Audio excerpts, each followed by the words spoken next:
লাফাতাহনা আলাইহিম বারাকাতিম মিনাস সামাই ওয়াল আরদ। আল্লাহ পাক বলেন, যদি জনপদের লোকেরা, দেশের লোকেরা দুইটা কাজ যদি করে, কয়টা কাজ? দুইটা কাজ যদি করে, আমি আল্লাহর উপরে যদি ঈমান আনে আর আমাকে ভয় করার নীতি যদি অবলম্বন করে চলে, তাহলে আমি রব্বুল আলামিন ওই দেশের মানুষের জন্য আকাশ আর জমিনের সব বরকতের দরজা খুলে দেব। কি ওয়াদা কার? আল্লাহ কি ওয়াদা ভঙ্গ করে? কখনো, তিনি কখনো ওয়াদা ভঙ্গ করেন না। সে আল্লাহ পাকের, তিনি বলছেন যে আমার রিস্কের মালিক আমি, আমি তোমাদেরকে সুযোগ দিয়েছি, গভর্নমেন্ট তৈরি করো, সরকার বানাও, এবং সরকার বানায়া আমার কোরআন দিয়ে দেশ চালাও। তবে কোরআন দিয়ে যদি দেশ না চালাও, কোরআন শরীফের মধ্যে আল্লাহ অন্যত্র বলেছেন ক্ষমতা দেই, ক্ষমতা দিয়া আমি চুপ বুঝে বসে থাকি না। আল্লাহ কি ঘুমান? বলেন আল্লাহ কি ঘুমান? হযরত মুসা আলাইহিস সালাম একদিন আল্লাহরে বলেন, আল্লাহ তুমি নাকি ঘুমাও না? আল্লাহ পাক বলেন, অবশ্যই ঘুমাই না। তোমার বিশ্বাস হয় না? কয় আল্লাহ অবশ্যই বিশ্বাস হয়, তবে বুঝি না, আমার বুঝে আসে না। তো যখন তুমি বিশ্বাস করো, বুঝে যখন আসে না, তাহলে আমি বুঝাই দেবো। বিশ্বাস না করলে তো সর্বনাশ, বিশ্বাস না করলে কি সর্বনাশ। ইব্রাহিম আলাইহিস সালাম আল্লাহরে বলছিলেন, রব্বি আরিনি কাইফা তুহিয়াল মাউতা, হায় আল্লাহ তুমি মরারে জিন্দা বানাও কেমনে? আল্লাহ কয় আওয়ালাম তুমিন, বিশ্বাস করো না? হযরত ইব্রাহিম আলাইহিস সালাম বললেন বালা। তিনি নাম বলতে পারতেন, নাম মানে হা, আর বালা মানে দুটো শব্দ, দুটো শব্দের অর্থ একরকম না। যদিও ব্যবহারিক পদ্ধতিতে বিভিন্ন জায়গায় দুটো একই অর্থে ব্যবহার হয়, কিন্তু আর্থিক দিক থেকে অর্থাৎ পারিভাষিক দিক থেকে দুটো অর্থে ব্যবহার হয়। হযরত ইব্রাহিম বলতে পারতেন বিশ্বাস করিয়া, নাম। তিনি নাম বললেন না। আল্লাহ বললেন আওয়ালাম তুমিন, বিশ্বাস করো না? জবাবে আমার জাতির পিতা, কে বললেন? আমার জাতির পিতা। চিল্লায় এখন কে? আমার জাতির পিতার নাম কি? আমার জাতির পিতা বললেন বালা। এর অর্থ কি? হয় নট, কেন নয়, অবশ্যই বিশ্বাস করি। ওয়ালাকিন লিয়াতমাইন্না কলবি, কিন্তু আল্লাহ আমি যদি দেখতে পারি তাহলে আমার মনটা একটু ঠান্ডা হয়। শোনা কথা দেখা, এর মধ্যে একটু পার্থক্য আছে তো। আল্লাহ কয় তাহলে আমি তোমার দেখাবো, বিশ্বাস যখন করছো আমি তোমারে দেখাবো। মুসা আলাইহিস সালাম কয় আল্লাহ তুমি নাকি ঘুমাও না? কয় ঘুমাই তো না। তুমি বিশ্বাস করো না? কয় করি। বুঝি না। কয় তাহলে বুঝাই, এক গ্লাস পানি নিয়ে আসো। মুসা আলাইহিস সালাম এক গ্লাস পানি নিয়ে আসলেন। আল্লাহ কয় দাঁড়াই থাকো। গ্লাস একটা নিয়ে মুসা আলাইহিস সালাম দাঁড়ায় আছেন। আল্লাহ মুসারে হুকুম করলেন গ্লাস নিয়ে দাঁড়াও, আর ঘুমেরে কইলেন মুসারে ধর। ঘুম এসে মুসা আলাইহিস সালামের ধরছে। এখন হাত গেছে শিথিল হইয়া, হাতের থেকে গ্লাস পড়িয়া ভাঙ্গা টুকরা টুকরা হয়ে গেল। মুসা আলাইহিস সালাম ভয় পেয়ে গেলেন। আল্লাহ রাব্বুল আলামিন বলেন ভয়ের কোনো কারণ নাই, আমি তোমাকে পরীক্ষার জন্য, বোঝার জন্য, তুমি বুঝতে পারো নাই আমি কেন ঘুমাই না, সেই বোঝাবার জন্যই গ্লাস হাতে নিয়ে দাঁড়ায় থাকতে বলছিলাম।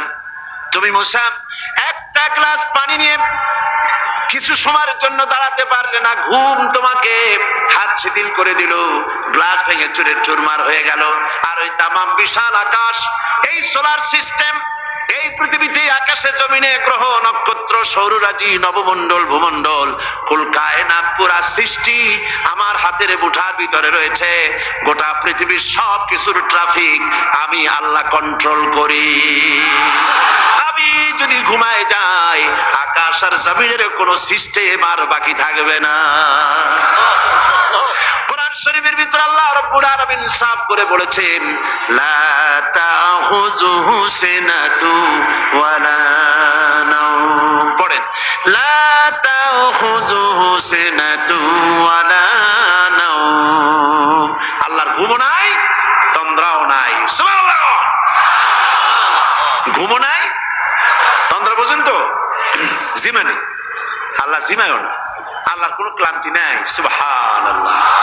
সে আল্লাহ রাব্বুল আলামিন, তিনি বলছেন ক্ষমতা দিয়া ঘুমাই না, লিনানজুরা কাইফা তা'মালুন, ক্ষমতা দিয়ে লিনানজুরা কাইফা তা'মালুন, তাকায়া থাকি তুমি তোমার জনগণের সাথে কি আচরণ করো। জনগণের ভাগ্য বদলাও না দলের ভাগ্য বদলাও, তাকাইয়া দেখি। সেই আল্লাহ পাক, সে আল্লাহ পাক আগের মতো আছেন না উল্টো পাল্টা হয়ে গেছে? আছে কিনা? আয়াতুল কুরসির ভিতরে আমরা পড়ে থাকি আল্লাহু লা ইলাহা ইল্লা হুয়াল হাইয়ুল কাইয়্যুম। আল্লাহ ছাড়া কোনো ইলাহ নাই, তিনি চিরজাগ্রত, তিনি চিরঞ্জীব। যেমন ছিলেন তেমন আছেন, তেমন সুবহানাল্লাহ। এখন আল্লাহ পাক কি বলছেন? উদখুলু ফিস সিলমে কাফা। যারা ঈমান আনছো, আমরা ঈমান আনছি কিনা? আচ্ছা, আমি একটু ঈমানদারদের সংখ্যাটা দেখি, কতজন ঈমান আনছি। আলহামদুলিল্লাহ, হাত নামান, হাত নামান, হাত নামান। আমরা সবাই ঈমানদার, আমরা সবাই কি? তো ঈমানদারদেরকে আল্লাহ পাক বলছেন উদখুলু ফিস সিলমে, পরিপূর্ণরূপে দাখিল হয়ে যাও। কিসের মধ্যে? সিলমের মধ্যে। আত্মসমর্পণ করো, সারেন্ডার হয়ে যাও। আমাদের জাতির পিতা হযরত ইব্রাহিম আলাইহিস সালামকে আল্লাহ রাব্বুল আলামিন অর্ডার করলেন আসলিম, সারেন্ডার করো। আসলিম, সারেন্ডার করো। কাকে বললেন? জাতির পিতাকে। কাকে বললেন? জাতির পিতা হওয়া এত সোজা নয়। গোটা মুসলিম মিল্লাতের পিতা, তাকে পরীক্ষা দিতে হয়, ইমানের পরীক্ষা, হাবিজাবি ফালতুর পরীক্ষা না। কিসের পরীক্ষা? ইমানের পরীক্ষা, আগুনের পরীক্ষা। নিজের কলিজার টুকরা সন্তান আল্লাহকে খুশি করার জন্য জবাব করার পরীক্ষা। এরপরে জাতির পিতা হওয়া যায়। মানুষের উপরে জাতির পিতা চাপাই দিলে জাতির পিতা হয় না। জাতির পিতা আল্লাহ বানান, কে বানায়? চিল্লায় কও, কে বানায়? ওই আল্লাহ পাক বলছেন, আমি ইব্রাহিম আলাইহিস সালামকে বললাম আসলিম, সারেন্ডার করো, মাথা নত করো, আত্মসমর্পণ করো। আমার জাতির পিতা ইব্রাহিম আলাইহিস সালাম একটা প্রশ্ন তুললেন না যে আল্লাহ কোন কোন ব্যাপারে আমি আত্মসমর্পণ করব, কোন কোন ব্যাপারে আমি সারেন্ডার করব, কোনো প্রশ্ন নাই। আমার রব তিনি বলেছেন আসলিম। আমার জাতির পিতা এক সেকেন্ড দেরি না করে সঙ্গে সঙ্গে বলেছেন আসলামতু লিরাব্বিল আলামিন। পড়েন আসলামতু লিরাব্বিল আলামিন। সারেন্ডার্ড হয়ে গেলাম, আনকন্ডিশন, কোন শর্ত ছাড়াই, বিনা শর্তে, বিনা প্রশ্নে আমার রবের সামনে আমি আমার মাথা নত করে দিলাম। সুবহানাল্লাহ। আল্লাহ তারে গোটা বিশ্বের নেতা বানাবেন, গোটা বিশ্বের কিয়ামত পর্যন্ত মুসলমানদের জাতির পিতা বানাবেন। সেই জন্য আল্লাহ পরীক্ষা নিতে চাইলেন, জাতির পিতা তোমারে বানাবো, তবে তোমার ঈমানটা কেমন তা একটু টেস্ট করা দরকার। আল্লাহ টেস্ট করলেন, ফালাই দিলেন আগুনের মধ্যে। আগুনের ভিতরে ফালানো হচ্ছে। হযরত জিবরাইল বলছেন ইব্রাহিম আমার কাছে সাহায্য চাও, আমি আগুন থেকে তোমারে বাঁচায় দেব, আমার কাছে সাহায্য চাও। চতুর্দিকে লোকেরা দাঁড়ায় দেখতেছে, আগুনের ভিতরে এখনই পড়ে যাবেন। কোন মানুষ এমন আছে এইভাবে করে আগুনে সহজে পড়তে পারে, যিনি জানেন আমি পুড়ে যাব, ওনার পরিণতি কি হবে, আগুনে পড়বেন কি পড়বেন না, তা তো ইব্রাহিম আলাইহিস সালামের জানা ছিল না, ঠিক কিনা? কিন্তু তিনি জিবরাইলের প্রশ্নের জবাব দিলেন, তার প্রস্তাবের জবাব দিলেন। জিবরাইল গো, আমি তোমার কাছে সাহায্য কেন চাইবো? আমি তো এমন কোন অন্ধ আল্লাহর ইবাদত করি না যে আল্লাহ তার বান্দার দুঃখ দুর্দশা নিজের চোখে না দেখেন। আমার আল্লাহ তো অন্ধ নন। তবে আমি আগুনে পুড়ে গেলে, আগুনের ভিতরে আমি পুড়ে ভস্ম হলে আমার রব যদি খুশি হয়ে যান, তাহলে আমি আমার রবকে খুশি করার জন্য 1000 বার পড়তে রাজি আছি। ঝট করে পড়ে গেলেন আগুনের ভিতরে। ইমানে তিনি পাশ করলেন, ফার্স্ট ক্লাস, ফার্স্ট হয়ে গেলেন ইমানের পরীক্ষায়। আমার আল্লাহ রাব্বুল আলামিন ইব্রাহিম দড়ি ছিঁড়ে আগুনের ভিতরে পড়ার আগে রব্বুল আলামিন আগুনের প্রতি নোটিশ করে দিলেন, ইয়া নারু কুনি বারদাও ওয়া সালামান আলা ইব্রাহিম। আগুন, আমার আমার ইব্রাহিমের জন্য শান্তিদায়ক ঠান্ডা হ। সুবহানাল্লাহ। শান্তিদায়ক ঠান্ডা হ।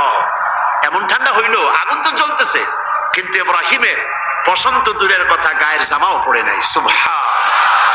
সুবহানাল্লাহ। এ হলো জাতির জাতির পিতা, ইমানের পরীক্ষা।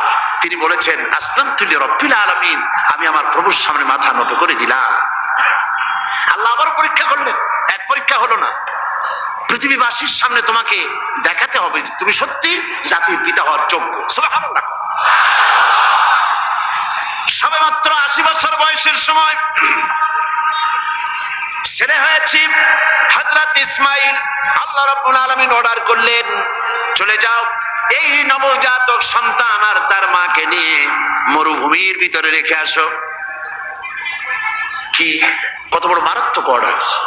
সারা জীবনের শেষ প্রান্তে এসে একটি মাত্র কলিজার টুকরা সন্তান পেয়েছেন, বউ আর বাচ্চা সুদ্ধা ফেলে আসতে হবে মরুভূমির মধ্যে। আশ্চর্য কথা। কোনো প্রশ্ন করেন নাই যে আল্লাহ নিষ্ঠুর ওয়াদাটা, এই অর্ডারটা আমার কেন তুমি করলে? আমার উপরে এত বড় কঠিন পরীক্ষা, এ তো আগুনের পরীক্ষার চাইতে আরো মারাত্মক। আমি আমার বাচ্চাকে কেমনে মরুভূমিতে বানায় রেখে আসবো? কোন প্রশ্ন করেন নাই। এখন আল্লাহর ঘর যেখানে, মক্কা শরীফে আল্লাহর ঘরটা যেখানে দাঁড়িয়ে আছে, এইখানে হযরত ইব্রাহিম আলাইহিস সালাম তার ছেলেকে আর স্ত্রীকে রেখে এলেন। হযরতে হাজরা বলেন, ইব্রাহিম আমাকে যেখানে রেখে যেতেছ এর কারণটা কি? আমি কি অপরাধ করেছি কোন কারণে আমার নবজাতক সন্তান শুদ্ধ এখানে তুমি রেখে যেতেছ? কোনো জবাব নাই। আবার জিজ্ঞেস করলেন, কেন রেখে যেতেছ? কোনো জবাব নাই। তৃতীয়বারে হযরত হাজরা বুঝতে পারলেন তার স্বামী আল্লাহর পয়গম্বর, আল্লাহর নির্দেশ ছাড়া কোনো কাজ তিনি করবেন না। তিনি প্রশ্ন করলেন, ইব্রাহিম এটা কি আল্লাহর হুকুম নাকি? হযরত ইব্রাহিম বললেন, হাজরা গো, আল্লাহ পাকের হুকুমেই আমি তোমাকে রেখে গেলাম। আকাশের দিকে আঙ্গুলটা উঁচু করলেন, আবেগে ভারাক্রান্ত হয়ে গেলেন হযরত ইব্রাহিম আলাইহিস সালাম। হযরতে হাজরা বললেন, ইব্রাহিম কোনো চিন্তা নাই, আল্লাহ পাক যখন হুকুম করেছেন নিশ্চিন্ত মনে তুমি বাড়ি ফিরে যাও। আমি আমার আল্লাহর উপরে এতটা নির্ভরশীল, এই মরুভূমি যেখানে পানি নেই, খাবার নাই, গাছ নাই, পালা নাই, ঘর নাই, মানুষ নাই, জন নাই, আমি আমার আল্লাহকে এতটা বিশ্বাস করি, এই মরুভূমির ভিতরে, তৃণহীন পানিহীন মরুভূমির ভিতরে আল্লাহ রাব্বুল আলামিন আমাকে আর আমার ইসমাইলকে না খাওয়াইয়া মারবেন না। পরীক্ষা কাহাকে বলে? হযরত ইব্রাহিম আলাইহিস সালাম চলে গেলেন, একবার ফিরেও তাকান নাই। সুবহানাল্লাহ কইতে পারলেন না। এখানে পরীক্ষা শেষ হলো না। ছেলে একটু বড় হয়েছে, দৌড়াতে পারে, জ্ঞান বুদ্ধি কিছুটা হয়েছে। আল্লাহ পাক অর্ডার করলেন, যাও এইবার ছেলেকে জবাহ করো। এই পরীক্ষা আগুনের পরীক্ষার চাইতে সহজ নাকি? সুবহানাল্লাহ, সুবহানাল্লাহ। জাতির পিতা হযরত ইব্রাহিম আলাইহিস সালাম একবারের জন্য বলেন নাই, রব্বুল আলামিন এত বড় কঠিন হুকুম আমি কিভাবে পালন করব, তুমি আমার প্রতি দয়া করো, আমাকে শক্তি দাও, সাহস দাও। কিচ্ছু বলেন নাই। হুকুম হয়েছে, চলে গিয়েছেন। ছেলেকে কাছে ডেকে বললেন, ইন্নী আরা ফিল মানাম আন্নী আযবাহুক ফানজুর মাযা তারা। ইয়া বুনাইয়া, হে আমার কলিজার টুকরা সন্তান, আমি স্বপ্নে দেখেছি আমি যেন তোমাকে জবাহ করছি। ফানজুর মাযা তারা, এখন তুমি বলো তোমার মত কি, তোমার রায় কি? হযরত ইসমাইল আলাইহিস সালাম বাপ পয়গম্বর, ছেলেও কি পয়গম্বর হয়ে যাবেন। ছোট্ট ছেলে হযরত ইসমাইল বলছেন, ইয়া আবাতি ফাআল মা তু'মারু সাতাজিদুনি ইনশাআল্লাহু মিনাস সাবিরিন।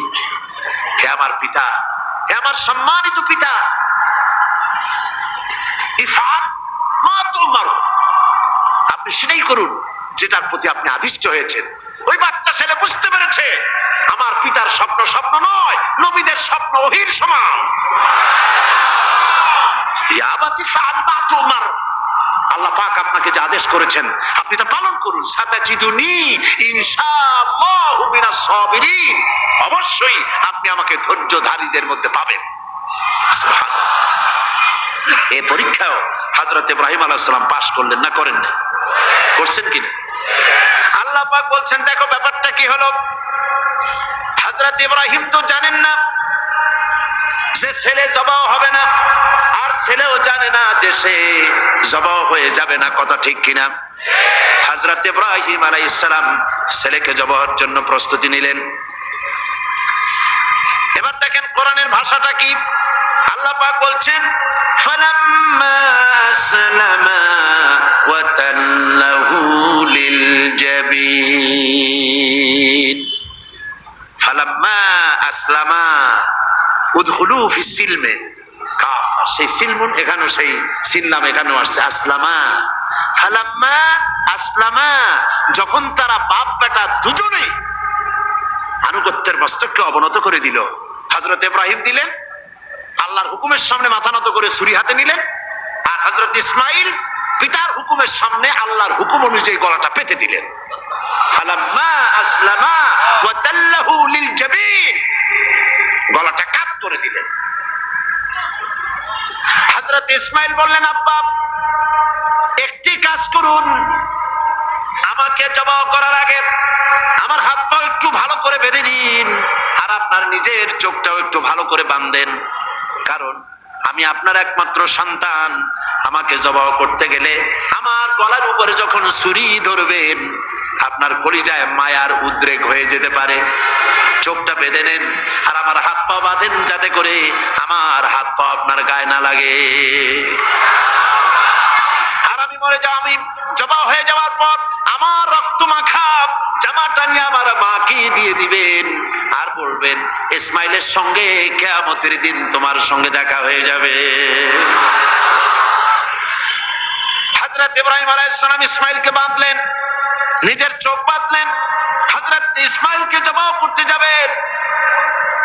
হযরত ইসমাইল বলেন আব্বা আমার একটা ভুল হয়ে গেছে, আমার হাত পায়ের বাঁধন খুলে দেন। হযরত ইব্রাহিম বাঁধন খুলে দিলেন, আর জিজ্ঞেস করলেন বাঁধতে বললে আবার খুলতে বললে কেন?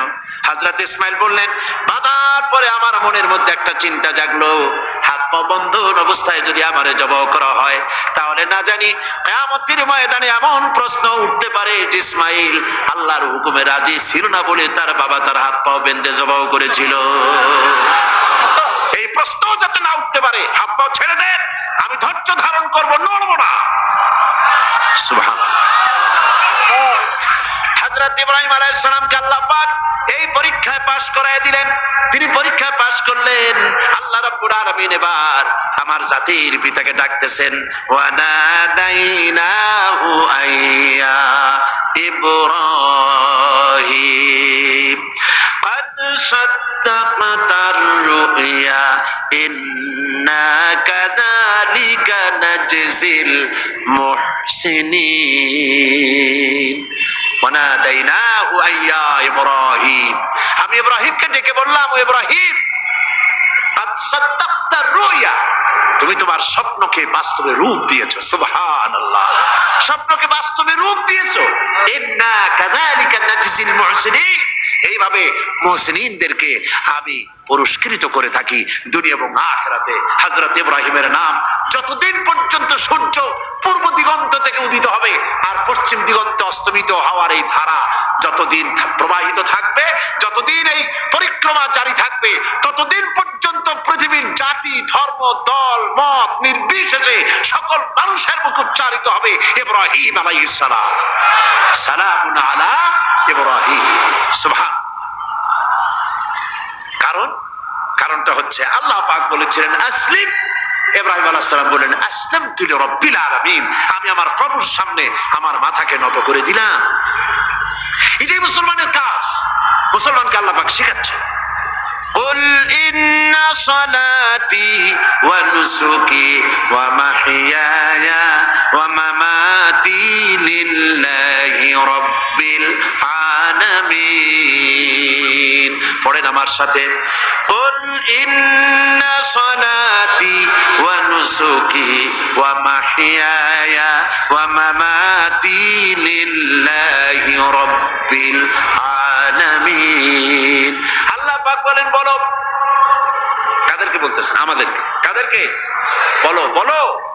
ইন্না সালাতি, নিশ্চয়ই আমার নামাজ, ওয়া নুসুকি, আমার কুরবানি, ওয়া মাহইয়ায়া, আমার বেঁচে থাকা, ওয়া মামাতি, আর আমার মরে যাওয়া কার জন্য? লিল্লাহি রাব্বিল আলামিন। সব কিছু পরওয়ারদিগার, তামাম বিশ্বের, তামাম জাহানের পালনেওয়ালা রব, তার জন্য আমার বেঁচে থাকা, আমার মরে যাওয়া, আমার নামাজ, আমার কুরবানি সব কার জন্য? চিল্লায় কোন কার জন্য? আল্লাহ পাকের জন্য।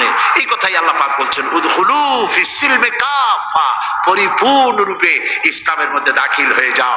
একটু আধটু না। রাজনীতিতে তুমি রাজনীতিতে যাবা আমেরিকার দিকে, গণতন্ত্রের দিক থেকে যাবা আমেরিকার দিকে, রাজনীতির দিক থেকে যাবে তুমি ব্রিটিশের দিকে, সংস্কৃতির দিক থেকে যাবা তুমি শান্তিনিকেতন, তুমি যাবা দিল্লি, গয়া, কাশী। এর নাম মুসলমান না, এগুলোর নাম মুনাফিক। এগুলোর নাম কি? যারা বলেন নাম কি?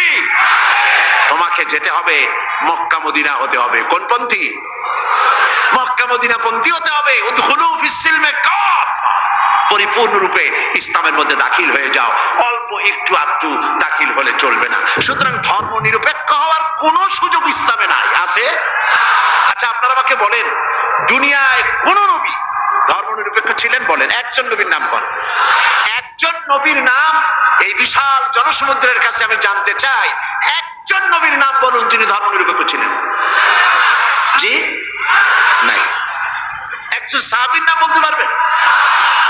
তামাম পৃথিবীর সমস্ত আলেম, উলামা, পীর, বুজুর্গ, মুহাদ্দিসিন, মুফাসসিরিন, মুহাক্কিকিন সব একমত, ধর্ম নিরপেক্ষ মতবাদ একটি কুফরি মতবাদ। এই মতবাদ আল্লাহর নয়, এটা শয়তানের তৈরি। এটা কার তৈরি? আর ইসলামটা কার? আল্লাহর। ধর্ম নিরপেক্ষতা কার? ধর্মের ব্যাপারে নিরপেক্ষ আপনি হতে পারেন না। নিরপেক্ষতাও একটা পক্ষ, নিরপেক্ষতাও একটা পক্ষ। ওরা সরাসরি বলে না, সাহস নাই সেই জন্য বলে না। কি বলে না? ঠিক তো আন্দাজে কইলেন, আগে না শুনবেন। সরাসরি বলে না, কারণ এদেশে মুসলমান বেশি, সেই জন্য সরাসরি বলে না আল্লাহ নাই। ওইটা বলতে পারে না। বলে যে আল্লাহ আছে, তবে তাদের জায়গাটা একটু সীমাবদ্ধ। কোথায়? এই জাতীয় মসজিদ বাইতুল মুকাররম, তাও তার পাশে যে ফাউন্ডেশন আছে ও দূর আর যাবে না। বাইতুল মুকাররম মসজিদ, অন্যান্য মসজিদগুলি, মসজিদ, খানকা, মাদ্রাসা, এতিমখানা, এর মধ্যে আল্লাহ এবং রসুলকে রাখা হয়েছে। আর বাকি আমার জীবনের বিস্তীর্ণ অঙ্গনে অর্থনীতি, সমাজনীতি, রাজনীতি, স্বরাষ্ট্রনীতি, পররাষ্ট্রনীতি, আমার সেক্রেটারিয়েট, আমার ক্যান্টনমেন্ট, আমার পার্লামেন্ট, এসব জায়গাগুলি আল্লাহর উপরে 140 ভোট করা হয়েছে। রসুলের প্রতি 140 ভোট চালু করা হয়েছে। এখানে 144 ধারা, আল্লাহ ঢুকতে পারবে না, রসুলও ঢুকতে পারবে না। আল্লাহ রসুলকে দুইটা ভাগ করা হয়েছে। আমার নামাজ, রোজা, হজ, যাকাত আল্লাহর কথা মতো, আর আমার অর্থনীতি, সমাজনীতি, রাজনীতি এগুলি হবে আমার নিজের চিন্তা মতো। এই চিন্তা যারা করেন তারা মুসলমান নন, মুসলমান নন, মুসলমান নন, অবশ্যই মুনাফিক। অবশ্যই কি? এবার দেখেন আল্লাহ কি বলেন। আমরা তো আন্দাজে কথা বলি না। আমরা কি আন্দাজে কথা বলি? আমাদের দলিল কি? জোরে কন্যা দলিল কি? আমার নবী বলেছেন, মান ক্বালা বিহি সাদাকা, আমার কোরআন, আমার আল্লাহর কোরআন দিয়া যারা কথা বলে, মান ক্বালা বিহি সাদাকা, কোরআন দিয়ে যারা কথা বলে তারাই সত্য কথা বলে। কারণ কোরআন হলো আল্লাহর কিতাব। ওয়ামান আসদাকু মিনাল্লাহি কিলা, আল্লাহর চাইতে সত্যবাদী আর কে হতে পারে? আল্লাহ পাক বলছেন, আফাতুমিনুনা বিবাদিল কিতাবি ওয়া তাকফুরুনা বিবাদ, তোমরা আল্লাহ পাকের কিছু কথাকে মানবে আর কিছুকে করবে অস্বীকার। এটাই তো ধর্মনিরপেক্ষতাবাদীদের কাজ, ঠিক কিনা? তারা নামাজ, রোজা, হজ, যাকাত করে কার কথা মতো? বলেন না কার কথা মতো? কিন্তু অর্থনীতি, সমাজনীতি, রাজনীতি এগুলি আল্লাহর কথা মতো করে না। বরং এই কথাগুলি যদি কেউ বলে যে ধর্ম, রাজনীতি, অর্থনীতি, সমাজনীতি, ইলেকশন, ভোট, নির্বাচন, স্লোগান, সমাবেশ সব হতে হবে আল্লাহর কোরআন অনুযায়ী, তাহলে ওরা বলে এরা হচ্ছে মৌলবাদী, এরা হচ্ছে মৌলবাদী। আর এই কথাগুলি প্রচার করার জন্য তাদের পত্রিকার অভাব নাই, আছে। আজকে আমার সামনে এই মাহফিলে হাজার হাজার লোক আছে, কিন্তু টেলিভিশনের সামনে আছে কোটি কোটি মানুষ, ঠিক কিনা? পত্রিকা, দুই চারটা পত্রিকা আছে বাংলাদেশে যেগুলি আল্লাহর কথা, ইসলামের কথা মহব্বতের সাথে জীবনের বিনিময়, জীবনের ঝুঁকি নিয়ে পত্রিকায় তারা প্রকাশ করে, ঠিক কিনা? বাকি শত শত পত্রিকা ঝড়ের গতিতে, টর্নেডোর গতিতে ইসলামের সাথে বিরোধিতা করছে কি না, করছে না, করছে কি না, করছে। এবং এরাই ধর্মনিরপেক্ষতাকে বাঁচায় রাখার জন্য এক শ্রেণীর বুদ্ধিজীবী কবি সাহিত্যিক তৈরি করেছে এবং পত্রিকাগুলি এদেরকে বাঁচায় রাখে, আর ইসলামের সাথে করে চরম কি বিরোধিতা। দেখেন, এইখানে আমি আসার সাথে সাথে একটা প্রশ্ন আমার কাছে আসলো, একটা প্রশ্ন আসলো। প্রশ্নটা হচ্ছে, সে লোক বলেছে যে ওয়াজ মাহফিলের আমাদের সমাজে এক শ্রেণীর লোক আছে যারা এই বলে জনগণকে বিভ্রান্ত করছে যে সাইদি সাহেব এবং অন্যান্য বিখ্যাত আলেমগণ ওয়াজ মাহফিলের মাধ্যমে প্রচুর অর্থ উপার্জন করছে। এই সকল লোকদের প্রশ্ন হলো, আলেমগণ নবী ওনার নাযিলকৃত কোরআনের আলোচনার বিনিময়ে কোনো অর্থ উপার্জন করছেন কেন? এই প্রশ্নটির সৃষ্টি হয়েছে কদিন আগে একটি পত্রিকা, ভারতের টাকায় পরিচালিত, আমি নাম বলবো না। সেই আমি তখন কুমিল্লা মাহফিল করতেছি, তারা লিখেছে 3 রাত্র তিনি সেখানে বক্তৃতা করবেন, সন্ধ্যা থেকে ফজর পর্যন্ত ওয়াজ ফরমাইবেন। আমি তো জীবনেও সন্ধ্যা থেকে ফজর পর্যন্ত ওয়াজ ফরমাই নেই কোথাও। তারপরে প্রতিদিন 25,001 টাকা করে নিবেন, 3 রাত্রে 75,003 টাকা তিনি সেখান থেকে গ্রহণ করবেন, পত্রিকায় এসেছে। পরের দিন সেই কমিটি মাহফিলে দাঁড়াইয়া এর প্রতিবাদ করলো, ঘৃণা জানালো যে কোনোদিন আমরা ওনাকে ধরনের পয়সা করি দেই নাই। জিন্দেগিতে মানুষের সঙ্গে কন্ট্যাক্ট করে, চুক্তি করে আমি সাইদি টাকা নিয়েছি, এর প্রমাণ কোন মায়ের সন্তান, বাংলাদেশ তো দূরের কথা, তামাম পৃথিবীতে কেউ দিতে পারবে না। পত্রিকাগুলি এগুলি ছেপে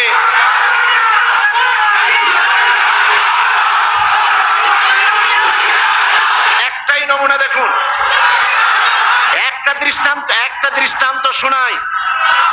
আমার একটা নির্বাচনী মামলা চলতেছিল, জানেন কিনা আপনারা?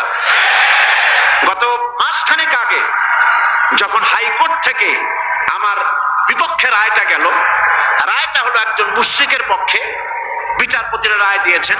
এই রায়ের প্রতি, বিচারপতিদের প্রতি আমার কোনো বক্তব্য নাই। আইনের প্রতি সবসময় আমরা শ্রদ্ধাশীল, বিচারকদের প্রতি শ্রদ্ধাশীল। রায় তারা যেটা দিয়েছেন, একজন মুশরিকের পক্ষে সেটা গিয়েছে, আমার বিপক্ষে গিয়েছে। এমন কোন পত্রিকা সেদিন ছিল না, পরের দিন প্রত্যেকটি পত্রিকার ব্যানার হেডলাইনে এত বড় অক্ষর দিয়ে লিখেছে সাইদি আর এমপি নাই, তিনি কুপকার। কিন্তু গতকাল বাংলাদেশ সুপ্রিম কোর্ট এই কেসে হাইকোর্টের রায়কে স্থগিত ঘোষণা করে দিল, স্টে অর্ডার দিয়ে দিল। রায়টা আমার পক্ষে এসেছে, সেই জন্য বাংলাদেশের 2-1টা পত্রিকা ছাড়া কোন পত্রিকায় কোনো জায়গা হয় না। এগুলি প্রমাণ, এদের কলিজা চলে। আজকের এই মাহফিলের এই দৃশ্য দেখে কলিজায় আগুন লেগে যায়, ওদের আগুন লাগুক।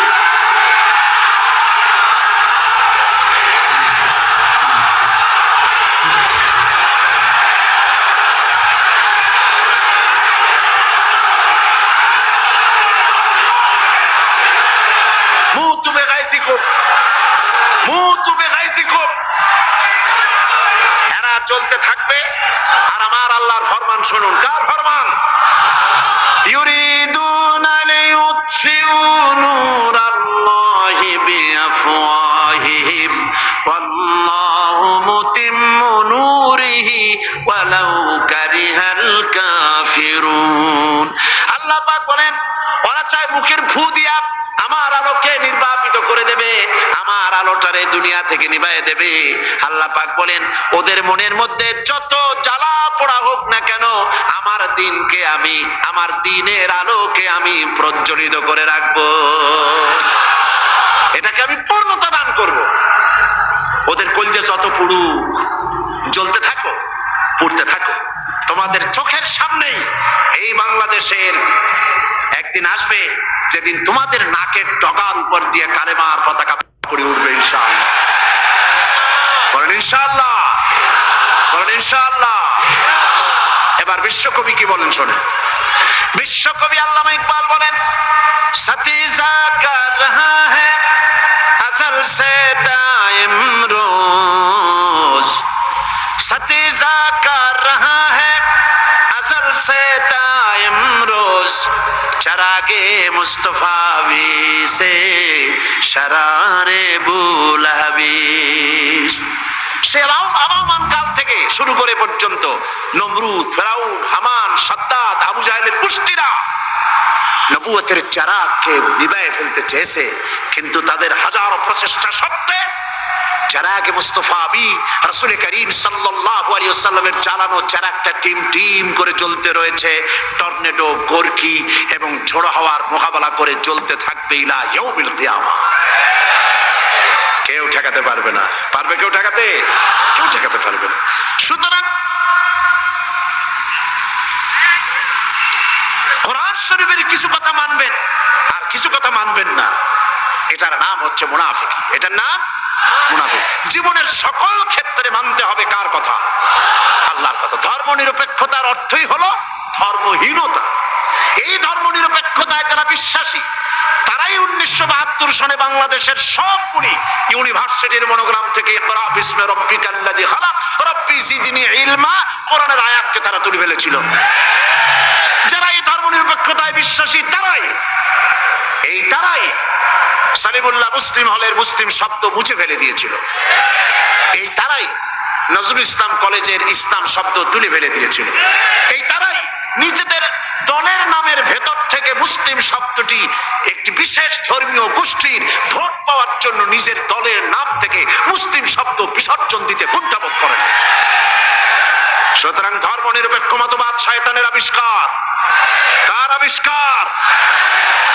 ওরা দুইটা আয়াত পেয়েছে কোরআন শরীফ থেকে, দুইটা আয়াত। ওরা বলে ধর্ম নিরপেক্ষতাবাদের কথা তো কোরআন শরীফই আছে আর বুখারী শরীফও আছে। কোথায় আছে? কই যে বুখারী শরীফে আছে লাকুম দীনুকুম ওয়ালিয়া দীন। নাউযুবিল্লাহ। আল্লাহর কোরআনের আয়াত নিয়ে ঢুকাইছে কিসের মধ্যে? বুখারীর মধ্যে। লাকুম দীনুকুম ওয়ালিয়া দীন মানে কি? লাকুম দীনুকুম ওয়ালিয়া দীন অর্থ তারা করেছে যে যার ধর্ম তার কাছে। এটা ধর্ম নিরপেক্ষবাদের কথা। তোমরা বাঙ্গালকে হাইকোর্ট দেখাতে চেষ্টা করো, কোরআন পড়তে জানো, লাকুম দীনুকুম বানান করে কেমনে তা জানো, এটা নাজিল হয়েছে কোন প্রেক্ষাপটে তা কি জানো? সুতরাং যা জানো না সে বিষয়ে কথা বলতে এসো না। আমি যদি মেডিকেল সায়েন্স না জানি, আমি যদি চিকিৎসা বিজ্ঞান না জানি, আমি যদি ওষুধপত্রের খোঁজ খবর না রাখি, তাহলে কোন ডাক্তারের প্রেসক্রিপশনের উপরে কথা বলা আমার ধৃষ্টতা। ঠিক কিনা? যে বিষয় আমি জানি না, অর্থনীতি যদি আমি না বুঝি, তো কোন অর্থনীতিবিদের বক্তব্যের উপরে আন্দাজে কোন কথা মারিয়ে দেওয়া, মাথা দিয়ে ঠেলা আমার জন্য ঠিক নয়। তো তুমি ধর্ম জানো না, তুমি কোরআন জিন্দেগিতে পড়ো নাই, কোরআন বানান করে কেমনে তাও জানো না, সূরা ফাতিহাও শুদ্ধ করে পড়তে পারো না, লাকুম দীনুকুম শুনাই দিলে মানুষেরে, আর সাধারণ মানুষ মনে করলো মাশাআল্লাহ আমাদের নেতা নেত্রী তো বুখারীও পড়ে দেখা যায়।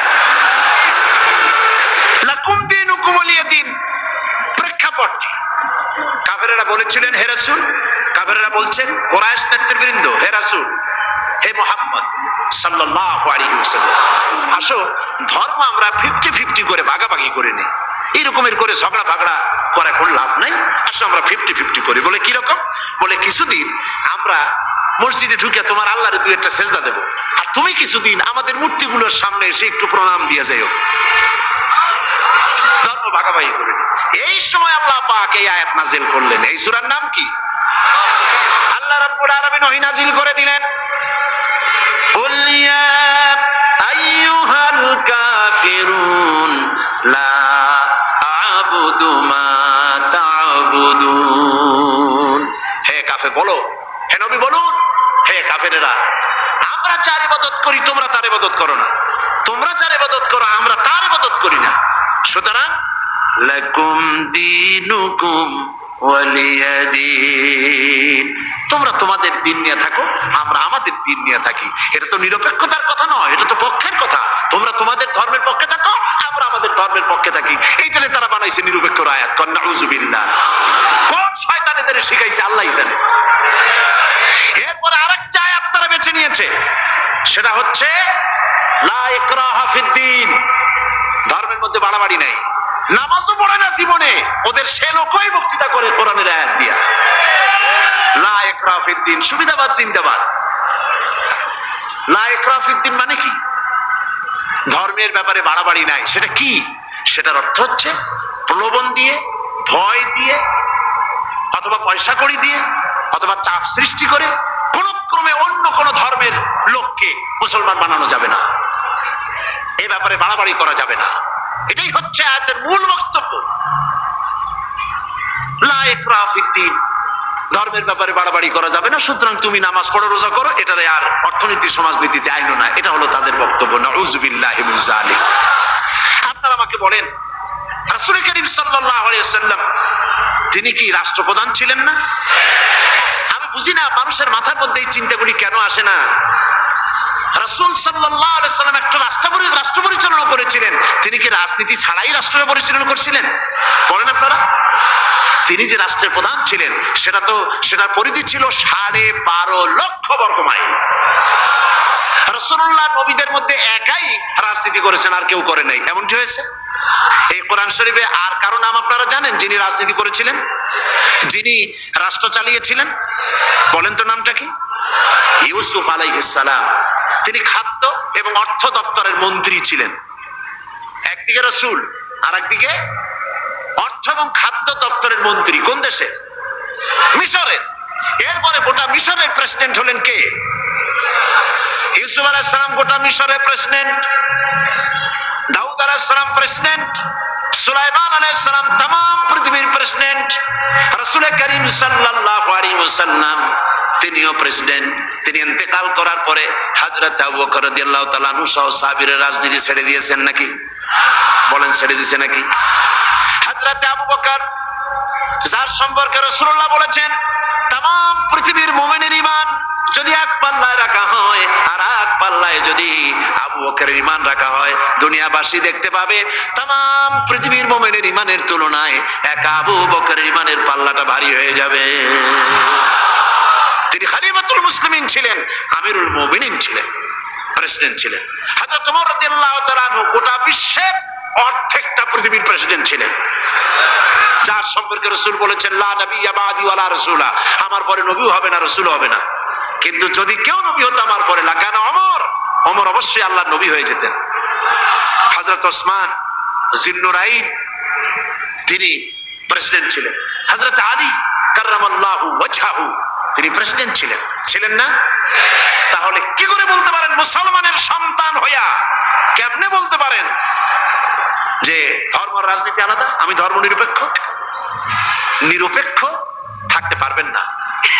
যেমন পথ চলতে গেলে হয় আপনি রাইটিস্ট হবেন, না হয় আপনি লেফটিস্ট হবেন। হয় ডান দিক দিয়ে চলবেন, না হয় বাম দিক দিয়ে। কিন্তু কেউ যদি কয় যে আমি রাইটিস্ট হব না, লেফটিস্ট হব না, আমি মিডিলিস্ট হব, আমি রাস্তার মাঝখানে দাঁড়ায় থাকবো, আমি নিরপেক্ষ, কোনো পক্ষে যাবে না, আমি নিরপেক্ষ রাস্তার মাঝখানে। এখন আপনি ঢাকা চিটাগং হাইওয়ে, মোটরওয়ে, বিশ্ব রোড, এই বিশ্ব রোডের ডান দিকেও নাই, বাম দিকেও নাই, যেহেতু আপনি নিরপেক্ষ, আপনি মাঝখানে দাঁড়াইছেন। আপনার এই মাঝখানে দাঁড়াবার স্বাদ মিটিয়ে দেবে ট্রাক বাবাজি আইসা, জনমের স্বাদ মিটিয়ে দেবে। ঠিক কিনা? ঠিক কিনা? তাহলে মুসলমানেরা আপনারা আপনাদের অবস্থান ঠিক করুন, কোন দিকে যাবেন? ডান দিক না বাম দিক না মাঝখানে? কোন দিকে? ডান দিকে।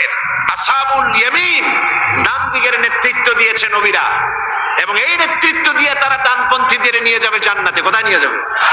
আর বামপন্থীদের নেতৃত্ব দিয়েছে শয়তান।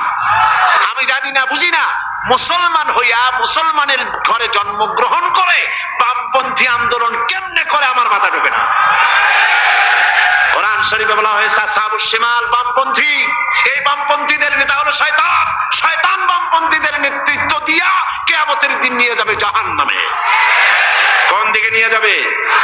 জাহান্নামে নিয়ে যাবে।